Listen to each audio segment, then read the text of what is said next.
What is going on, everybody? So today we're going to cover a controversial topic, and that is, should you buy Snap-on tools, Milwaukee, anything starting out in the industry? A couple questions that I get commonly on all of my social media platforms is, what scan tool to buy? Should I buy a Snap-on whatever? Should I buy a Snap-on toolbox? Should I spend the money on battery power tools? There's just a lot of those questions of like, hey, how much money should I spend on tools starting out in the industry? And so that's one of the most popular questions I get alongside with what scan tool should I buy, and then what should I do if I want to start my own shop? Those are probably my top three questions. So let me know in the comments. I'm curious. What do you think? Do you all think that, starting off in the industry, should you just invest in tools right off the rip? Should you wait and buy cheap starting off? What do you think? So I'm going to let you know my opinion here in just a second, but I'm just curious as your all thoughts. Should they buy from the tool truck, make payments? Should they save up, pay cash, whatnot? I'm going to explain exactly what I did and how I've grown my tool collection. I've been doing this for 14 years now. I've been running my shop now for just over 3 years.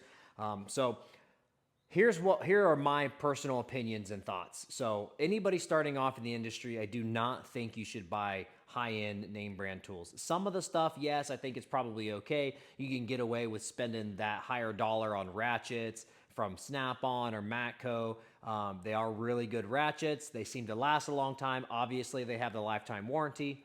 But that also being said, there are a lot of other companies out there that their quality is getting a lot better and their prices are a lot cheaper, because you don't have that dealer slash franchisee that they got to pay, as well as the manufacturer, and then you got to pay for it on top of that. And listen, I have zero issues with franchisees and dealers. I've had great franchisees my entire career as an automotive mechanic.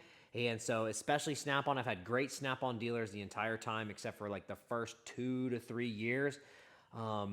And I love buying tools off the tool truck. I enjoy it. I'm a little different in that case, and I feel like there is a big split where there are people like myself that just like tools. We just genuinely like tools.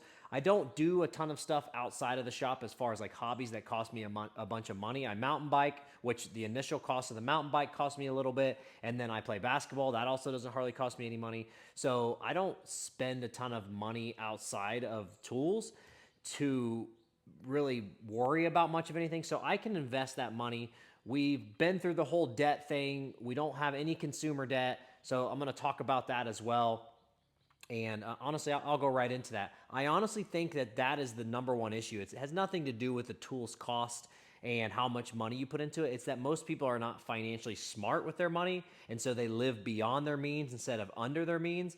And it's very simple: spend less than you make. But unfortunately, in a society where it's so easy to go out and get debt and get credit cards and get a tool truck account and just throw everything on there and just make payments, you end up overextending yourself and hurting yourself. So if you're just starting out in the industry, please don't bury yourself in debt. Your number one focus should be getting as good as you can get at being an automotive mechanic. Be the best R&R person you can be the best diagnostician you can be, understand the systems, understand how they work, be able to look at a job and see how you can do it better and more efficient. The better you become, the more efficient you become, the better off you are for that business that you're working for, the shop, dealership, whatever, the more money you can make. And then you can really start worrying about and investing into higher end tools if that's what you want to do. There are just so many good brands out there that aren't tool truck brands. And again, I'm not saying as you can see, I have a lot of tool truck brands and I have zero issues with those. But when you're starting off, you do not want to bury yourself in debt. Especially, a lot of people don't stay in the industry, so you bury yourself in debt for tools that you're not going to end up keeping, and it's not a good situation. So there's brands out there like Koken. They're a lot more affordable than your tool truck brands. Capri Tools, also a lot more affordable. Lots of their tools still have lifetime warranty. Milwaukee hand tools now, they have those. Icon stuff from Harbor Freight is not terrible. If you have a local Harbor Freight, you can buy that stuff and you can get it warrantied out quickly because if they're close to you, they're, obviously close. You don't have to wait for it to get sent out and repaired. You can swap it out, obviously, as long as they have it in stock. So that is my advice. My advice would be to buy what you can afford. Save up your money if you're going to buy a little bit more expensive stuff. Don't run it on debt. Don't pay for it on credit cards. Pay for it in cash. All of my stuff is paid for in cash. I have built up my tool collection by doing that. And so if I ever run a truck account, it's paid off within a week or two. Like if I run it and just have my dealer run it on the truck, literally make him $300, $400, $500, $600 a week payments just to get it done. Never ever do I carry anything long term. It's not smart. Anything can happen, and you're taking a lot of risk for things that go down in value, that lose money. So anyways, that is my advice. And then as you get better and progress in your career, you can start buying the better stuff and grow your collection. I started off with the Craftsman box.